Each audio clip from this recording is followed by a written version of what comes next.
Next question है आप लोगों के पास, जो कि है कि अगर आपके पास आपके माउस को लेफ्ट हैंडेड है और उसे राइट हैंडेड बनाना है तो क्या ये पॉसिबल है?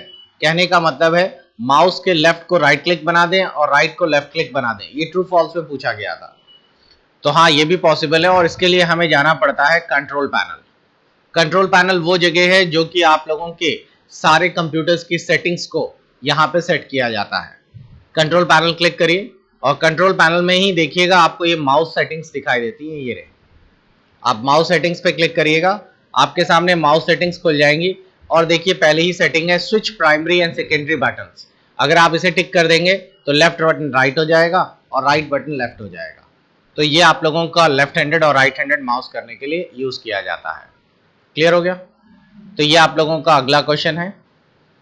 नेक्स्ट, क्या कीबोर्ड वायरलेस हो सकते हैं?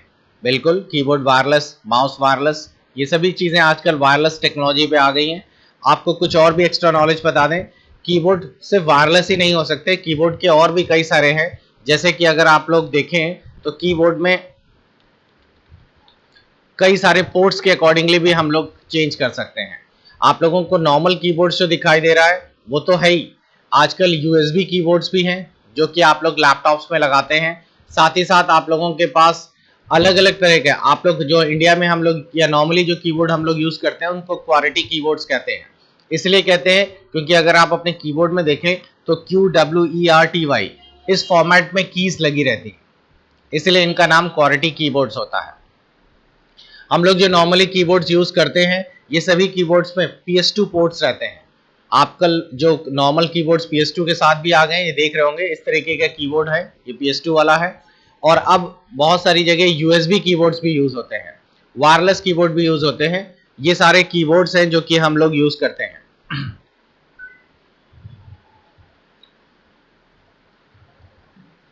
नेक्स्ट क्वेश्चन था वर्ड की टैब स्पेसिंग। ये भी अच्छा और इंपॉर्टेंट क्वेश्चन है, कई बार पूछा गया है। आप लोग माइक्रोसॉफ्ट वर्ड में काम करते हैं और वर्ड में टैब की का इस्तेमाल करते हैं। जैसे मैंने यहाँ पे आपको कहा कि आइटम्स लिखिए, आपने आइटम्स लिख दिए और मेरे को थोड़ी दूर स्पेस देकर यहाँ पर रेट्स लिखने हैं, तो कैप्स लॉक के ऊपर वाली टैब बटन मैंने दबा दी। आप देख रहे होंगे टैब बटन दबाते ही ये ऑटोमेटिकली जंप करके 1 इंच पे पहुंचा है, फिर टैब बटन दबाया, ये ऑटोमेटिकली जंप करके 1.5 इंच पे पहुंच गया है। यानी कि एक टैब स्पेसिंग जो है वो 0.5 इंच स्पेस देती है डिफॉल्ट। लेकिन अगर आप चाहते हैं कि टैब स्पेसिंग आप अपने अकॉर्डिंगली सेट करें तो ऐसा पॉसिबल है। आप लोग माउस को ले जाके रूलर पे क्लिक कर दीजिए, जैसे 3 और 4 पे मैंने जाके 4 पे ऊपर माउस क्लिक कर दिया। जैसे ही 4 पे क्लिक कर दिया तो देख रहे होंगे एक छोटा सा L बन गया, ये टैब सेट हो गया। अब मैं जैसे ही कीबोर्ड की टैब बटन दबाऊंगा, देखिए कर्सर ऑटोमेटिकली जंप होकर यहाँ पर 4 के नीचे आ गया है। अब मैंने यहाँ पे रेट्स लिख दिए। अब इससे फायदा क्या है, जब मैं ये लिखता हूँ यहाँ पर एक आइटम और रेट पे पहुंचना है तो मेरे को स्पेस बार दबाने की जरूरत नहीं, मैं सीधा टैब बटन दबाऊंगा तो ऑटोमेटिकली रेट्स के नीचे कर्सर पहुंच जाएगा इस तरीके से। तो ये थोड़ा फास्ट टाइपिंग करता है। तो बाय डिफॉल्ट जो टैब स्पेसिंग होती है वो होती है आपकी 0.5 इंच की, और बाकी तो आप ये ऊपर दिए गए रूलर पे क्लिक करके आप अपनी टैब स्पेसिंग सेट कर सकते हैं। नेक्स्ट क्वेश्चन जो है वो है आप लोगों का स्लाइड मास्टर। ये पावर पॉइंट से जुड़ा हुआ है। स्लाइड मास्टर का यूज है, चलिए देखते हैं ये कैसे काम करता है। मान लीजिए हमारे पास कोई स्लाइड है इस तरह की, और इस स्लाइड पर हम लोग कुछ चेंजेस करना चाहते हैं। आप स्लाइड के अंदर चेंजेस करना चाहते हैं तो टेक्स्ट तो आप ऐसे चेंज कर सकते हैं, लेकिन अगर आपको बोला गया बैकग्राउंड चेंज कर दीजिए तो बैकग्राउंड पूरा पूरा चेंज करना तो इजी है, लेकिन बैकग्राउंड में थोड़ी बहुत एडिटिंग करना, इसके लिए स्लाइड मास्टर बना हुआ है। वो आप लोगों को व्यू के अंदर यहां मिलेगा स्लाइड मास्टर। आप स्लाइड मास्टर पे क्लिक करेंगे तो देखिए स्लाइड का पूरा ढांचा आ गया बनकर। ये हर तरह की स्लाइड्स के ढांचे के बारे में मॉडिफिकेशन दिया गया है। हम चाहते हैं कि नीचे ये जो अलग से स्टोन दिखाई दे रहे हैं ये ऊपर हो, तो मैंने ये स्टोन वाला पार्ट उठा के ऊपर कर दिया। ये जो फालतू का पार्ट है इन सबको उठा के डिलीट कर दिया। और इनफैक्ट कुछ चीजें हमने अपने अकॉर्डिंगली मॉडिफाई कर ली, नहीं चाहिए थी तो हटा भी नहीं। अगर आप डेट एंड टाइम इधर की जगह इधर लगाना चाहते हैं तो आप इसको भी मॉडिफाई करके यहाँ पे प्लेस कर दीजिए। तो मैंने यहाँ पर जाकर ये चेंज कर दिए, और जैसे ही मैंने यहाँ क्लोज किया आप देखेंगे ये स्लाइड में चेंज हो गया। तो टाइटल स्लाइड में मैंने यहाँ पे चेंज कर दिया, तो वो आप लोगों का दिख रहा होगा कि मेन स्क्रीन पर भी ऑटोमेटिकली चेंज कर दिया।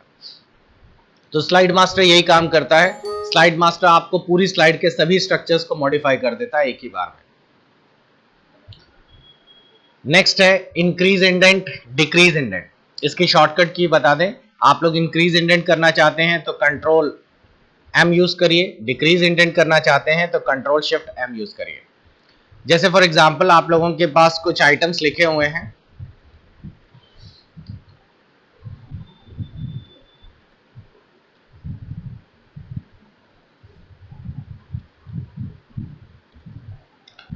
अब हम लोगों ने ये सारे आइटम सेलेक्ट कर लिए और आपसे बोला गया कि ये सारे आइटम्स जो आपने सेलेक्ट किए इनको थोड़ा सा आगे बढ़ाइए। थोड़ा सा आगे बढ़ाने का मतलब होता है कि हम पूरा एक साथ नहीं स्पेस देना चाहते, थोड़ा थोड़ा करके आगे देना चाहते हैं। तो आप इसको सिलेक्ट करके इस बटन को यूज करिए, इसे कहते हैं इंक्रीज इंडेंट। आप जैसे इंक्रीज इंडेंट दबाएंगे, देखिए पूरा की पूरी जो लाइन सेलेक्ट थी वो आधा इंच आगे हो गई, इस तरीके से। और डिक्रीज इंडेंट बटन जब दबा रहे हैं तो ये ऑटोमेटिकली पीछे जा रहा है। ये आपको तब ज्यादा हेल्पफुल हो जाएगा जब आप लोग कोई बुलेट्स लगाते हैं। जैसे फॉर एग्जांपल हमने बुलेट्स लगा दिए, अब अगर आप लोग इसके आगे स्पेस देके खिसकाएंगे तो प्रॉब्लम है, बुलेट अपनी जगह नहीं खिसकेगा, कंटेंट खिसक जाएगा, तो ये गलत हो जाएगा। लेकिन जब आप इंक्रीज इंडेंट का इस्तेमाल करते हैं तो ये बुलेट्स के साथ आगे खिसक जाता है। तो इस तरीके से ये हेल्पफुल है। और भी इसके कई फायदे हैं, देखिए कैसे। जैसे फॉर एग्जांपल हम लोग यहाँ पर एक आइटम्स की लिस्ट तैयार कर रहे हैं और इन आइटम्स की लिस्ट तैयार करने के बाद हम लोगों ने यहाँ पे लिख दिया कोल्ड और इसके बाद यहाँ दे दिया हॉट। हॉट में भी कुछ आइटम्स डाल दिए।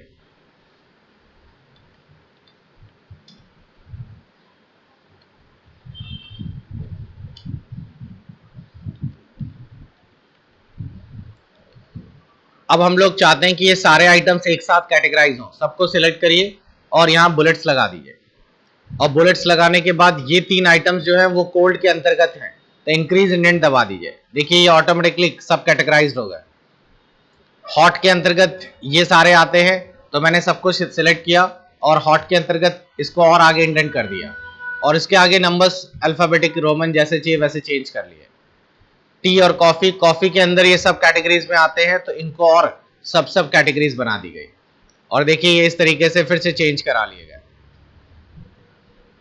तो आपको ये समझ आ रहा होगा कि ये इजीली चेंज है, इजीली पॉसिबल है। ये सिर्फ इंक्रीज इंडेंट और डिक्रीज इंडेंट से ही हो सकता है।